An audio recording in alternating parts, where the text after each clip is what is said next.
देखिए दोस्तों, आपका पेपर उत्तर आ चुका है। कक्षा 12वीं त्रैमासिक परीक्षा 2021-22 मध्य प्रदेश कक्षा 12वीं। दोस्तों देख लीजिए, ये वायरल पेपर उत्तर सहित है। आपको पूरा कंप्लीट जितना भी सॉल्यूशन है मैं बता दूंगा। मैं आपको इसमें 32 मार्क्स कंप्लीट करवा दूंगा। ठीक है दोस्तों, तो आप वीडियो को लास्ट तक देखना, चैनल को सब्सक्राइब जरूर कर लेना, क्योंकि इस प्रकार मैं डेली आपके लिए वीडियो लाता रहूँगा।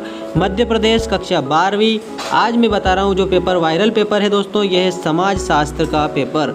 तो आइए स्टार्ट करते हैं। मध्य प्रदेश के सभी विद्यार्थी जुड़ जाएंगे दोस्तों इस लाइव क्लास में, और आपको हर विषय का मैं पेपर बता दूंगा। कमेंट करके ज़रूर बताना। तो आइए स्टार्ट करते हैं। तो लीजिए दोस्तों, आपका पहला प्रश्न आपकी स्क्रीन के सामने आ चुका है। सही विकल्प चुनकर लिखना है। पूरे 6 सही विकल्प मैं बताऊंगा आपको अच्छे से कंप्लीट करना है। पहला देखिए, सही विकल्प चुनकर लिखिए, मैं समाज शास्त्र के पिता के रूप में किसे जाना जाता है। तो 4 option, Auguste Comte, Emile Durkheim, Herbert Spencer, Sorokin या घुरिये। तो इसमें आपको याद रखना है कि समाज शास्त्र के जो पिता है वो है आगस्ट काम्टे। इसका सही उत्तर आगस्ट काम्टे 1 नंबर वाला हो जाएगा। अब मैं आपको दूसरा बता रहा हूँ। दूसरा देखो, जाति एक है। जाति क्या है? तो ये बहुविवाही समूह है। क्या है ये? जाति ये बहुविवाही समूह है। ठीक है, और पहले में आगस्ट काम्टे आएगा। देखिए इसके बाद में तीसरा, ठीक है, तीसरा आपकी स्क्रीन के सामने है। अस्पृश्यता निवारण अधिनियम कब पारित किया गया? मतलब जो छुआछूत वाला अधिनियम होता है ना, उसको कब पारित किया गया? तो इसमें आपको बताना है ऑप्शन नंबर सी, 1955 में। ठीक है, 1955 इसमें सही उत्तर हो जाएगा। दोस्तों हमारे इस मुख्य शिक्षा चैनल को ज़रूर सब्सक्राइब करना। हम डेली आपके लिए नई नई चीज़ें लाते रहेंगे, नए नए पेपर लाते रहेंगे और पूरे उत्तर आपको बताएंगे। ठीक है, चलो बात करते हैं हम नेक्स्ट क्वेश्चन की। भारत में सांस्कृतिक विविधता का आधार क्या है? तो दोस्तों भारत में सांस्कृतिक विविधता का आधार धर्म भी होता है, भाषाएं भी होती है और जातियां भी होती है।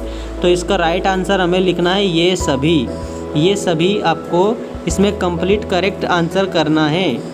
इसके बाद में देखो, अगला क्वेश्चन आपकी स्क्रीन के सामने आ चुका है। अगला क्वेश्चन ये देखो, पश्चिमीकरण को किस तरह की अवधारणा माना जाता है?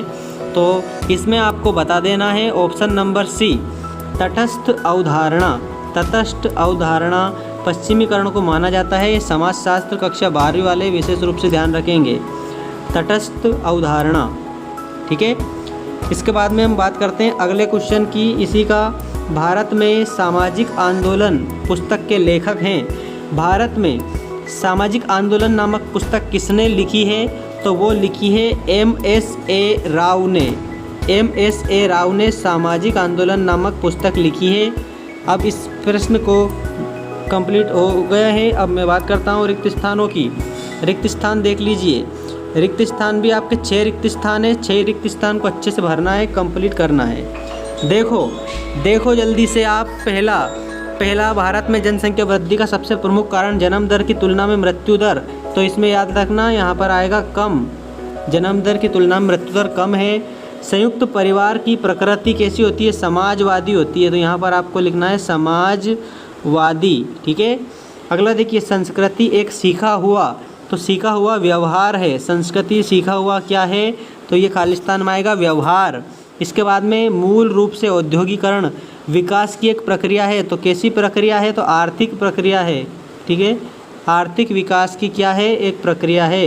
तो यहाँ पर आपको ये आर्थिक लिख देना है, जो कि ऑप्शन नंबर 4 में हमारा दे रखा है। अगला देखिए, 5वां, औद्योगिकरण से एक विस्तृत खालिस्तान होता है। तो श्रम विभाजन, यहाँ आप श्रम विभाजन लिखेंगे। अगला देखो, सामाजिक आंदोलन विरोध की घटना नहीं होती। तो इसमें व्यक्तिगत लिखोगे, व्यक्तिगत घटना नहीं होती। सामाजिक आंदोलन विरोध की व्यक्तिगत घटना नहीं होती है। ठीक है, तो ये आपके सारे उत्तर आ चुके हैं। रिक्त स्थान की पूर्ति करिएगा। अब रिक्त स्थान की पूर्ति के बाद में हम देखेंगे दोस्तों, सही और गलत लिखिए। ये सत्य असत्य भी आपको मैं 6 बता रहा हूँ। ठीक है, अच्छे से कंप्लीट करना। परिवार नियोजन जनसंख्या नियंत्रण का प्रमुख उपाय है। तो इसमें आप लिखेंगे सत्य। उपनिवेशवाद की प्रमुख देन जाति व्यवस्था है। तो यह भी सत्य।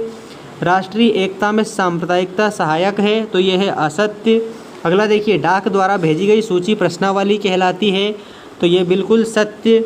भारत एक धर्म प्रधान राज्य है, तो इसमें असत्य लिखना। धर्मनिरपेक्ष राज्य है भारत। हरित क्रांति से आर्थिक असमानताएं पहले से अधिक हो गई है, तो इसमें आप लिखेंगे सत्य। तो ये आपके सत्य असत्य के सारे हैं दोस्तों, कंप्लीट कर लेना। अब मैं बात करता हूँ चौथे नंबर वाले क्वेश्चन की।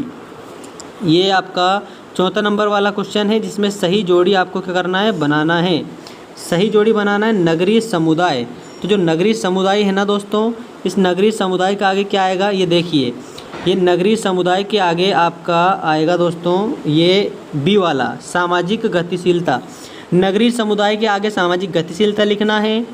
विवाह, जो आपको ये इसमें जो दे रखा है ना विवाह, तो इस विवाह वाले में दोस्तों आपको कंप्लीट करना है। देखिए ऑप्शन नंबर 2 का सी वाला, विवाह क्या है, सामाजिक संस्था।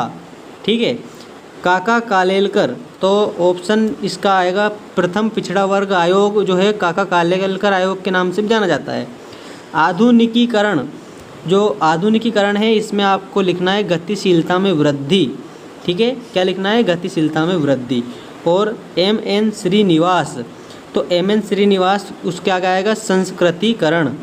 एम.एन. श्रीनिवास के आगे संस्कृतिकरण आएगा। और डी.पी. जो मुखर्जी है, डी.पी. मुखर्जी के आगे आएगा दोस्तों, ध्यान रखना, ये नव मध्यम वर्ग आएगा। डी.पी. मुखर्जी के आगे आ गएगा नव मध्यम वर्ग। अब इसके बाद में हम बात करते हैं अगले प्रश्न की। दोस्तों अगला प्रश्न आपकी स्क्रीन के सामने, एक शब्द एक वाक्य में उत्तर लिखिए। ये देखिए 6 नंबर का, 6 पंच 30 हो रहे हैं, 2 नंबर की ओर मैं बता दूंगा।